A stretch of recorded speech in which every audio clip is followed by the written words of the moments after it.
Doctor Mohammad ইউনূসের নেতৃত্বে যে অন্তর্বর্তীকালীন সরকার, আমরা এই সরকারকে একটা নিরপেক্ষ অন্তর্বর্তীকালীন টাইমের জন্যই আমরা সরকারে আমরা সকলে মিলেই তো বসিয়েছি।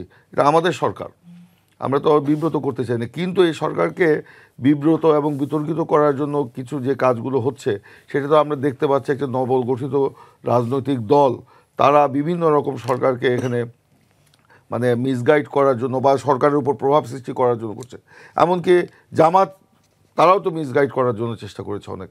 আজকে বলছেন যে এই যে পরিচালক হচ্ছে কোনোটা আপনার জ্যাব, কোনটা জ্যাব তো বিএনপির কোনো সংগঠন না। জ্যাবে যারা রাজনীতি করে বা আপনার ওই যে কী বলে জ্যাবে যারা সদস্য কিংবা আরেকটা কী নাম বললেন, এনডিএফের যারা সদস্য, এরা তো আওয়ামী লীগের আমলে বঞ্চিত সবাই।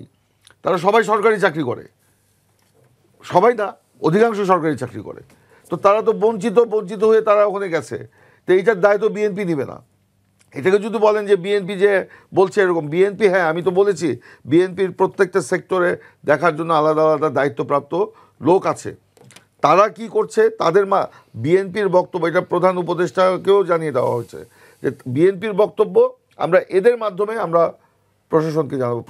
সরকারও আমাদেরকে বলেছে আপনারা লোক ঠিক করে দেন কে কোথায় কথা বলবে। নট অনলি আস, জামাতকেও বলেছে বা অন্য রাজনৈতিক দলকেও বলেছে, আমরা সেভাবে কাজ করছি।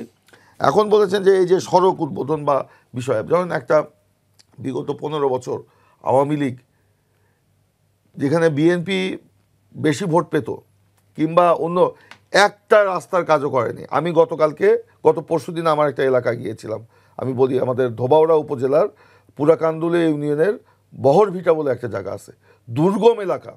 এই এলাকায় রাস্তা এরকম হতে পারে? সেই 2001 সালে বিএনপির তৎকালীন ওখানে এমপি ছিলেন ডাক্তার মোহাম্মদ আলী সাহেব, মারা গেছেন।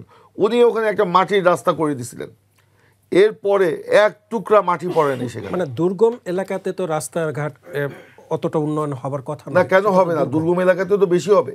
দুর্গম বলতে কি বুঝান? যে এখানে আপনার যেখানে অনুন্নত এলাকা, যেখানে যেতে পারে না, এটা তো দুর্গমকে তো ইয়ে করার জন্য আমাদের কাজ করতে হবে। যেমন গতকালকে আমি একটা রাস্তার কাজ উদ্বোধন করেছি, ওনার কথা ধরে বলছি।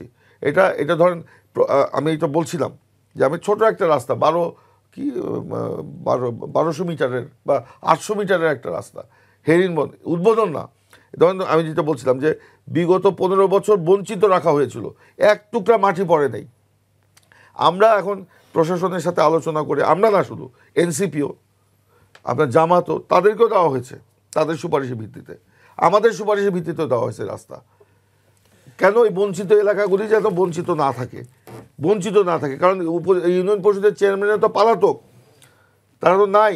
আওয়ামী লীগের আমলে তারা তো এই অঘটনগুলো বা এই অপকর্মগুলো তারাই করেছিল। সেখানে ইউনিয়ন পরিষদের সদস্য, এমনকি আওয়ামী লীগের যারা ইউপি সদস্য, তারা বলছে এখন যে আমরা তো ওই চেয়ারম্যানদের এসব কারণে আমরা কোনো কাজই করতে পারিনি, আমাদের স্বাক্ষর জাল করে তারা প্রজেক্টগুলো নিয়ে আসতো। তা এখন এই বঞ্চিত এলাকাগুলিতে প্রশাসন হ্যাঁ দেখছে, এখানে স্বাভাবিকভাবে আমরা কিছু সুপারিশ করি, জামাত কিছু সুপারিশ করে, এনসিপি কিছু সুপারিশ করে। এখানে আপনার বিএনপির সুপারিশ হয়তো 5টা রাস্তা, জামাতের সুপারিশ হয়তো 2টা রাস্তা, এনসিপির সুপারিশ হয়তো 2টা রাস্তা হয়তো দিয়েছে। সেখানে যখন আমরা রাস্তা দিই, ওই এলাকার লোকজন স্বাভাবিকভাবে যখন কাজটা শুরু হয় তারা আনন্দে আত্মহারা। কালকে আমি যে রাস্তায় ওখানে গিয়েছিলাম, কী যে আনন্দ, তাদের চোখ দিয়ে পানি পড়তেছে যে এই রাস্তাতে কাজ হবে, এটা আমরা ভাবিই নাই। এবং তারা বলছে আমি তো ভুলেই গিয়েছিলাম 2001 সালে বিএনপি যখন ক্ষমতায় ছিল এই রাস্তার মাটির কাজ নাকি আমি বরাদ্দ দিয়ে করিয়েছিলাম।